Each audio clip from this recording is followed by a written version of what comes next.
از فضیلت‌ها و خصوصیت‌های روز جمعه. روز جمعه این روزی است که آدم علیه السلام در این روز آفریده شد و در این روز به جنت درآورده شد و در این روز از جنت برآورده شد و در همین روز توبه او پذیرفته شد و در همین روز قیامت هم برپا می شود و در همین روز آیت امروز دین شما را برای شما کامل کرده و نعمت خود را بر شما تمام نمودم در روز عرفه نازل شد. همین روز است که الله سبحانه و تعالی ما را به آن هدایت کرد، ولی امتهای پیشین از آن گمراه شدند. در آن ساعت است که دعا پذیرفته می شود. یهودیان به سبب این روز به ما حسد می برند. در آن نماز جمعه فرض گردانیده شد. در آن بعضی پیامبران فرستانیده شدند. در آن روز هر جانور سحرگاهان ترسان می شوند و گوش می اندازند از ترس قیامت. در جنت بازاری هست که در روز جمعه برگزار می گردد.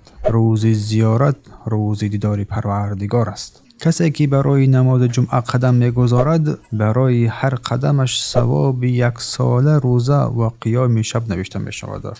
این ثواب برای آن کسی است که غسل کند و بر وقت رود و با امام نزدیک نشیند و گوش دهد و بیهودگویی نکند. در آن روز فرشتگان به درهای مسجد حاضر می شوند و اولین ها را اولین می نویسند.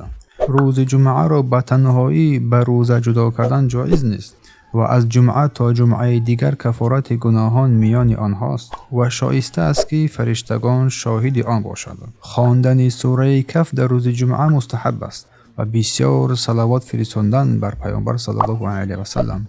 در نماز صبح روز جمعه خواندن سوره سجده و انسان مستحب است. کسی که 3 جمعه را از روی سهلگاری ترک کند الله بر دلش مهر میزند.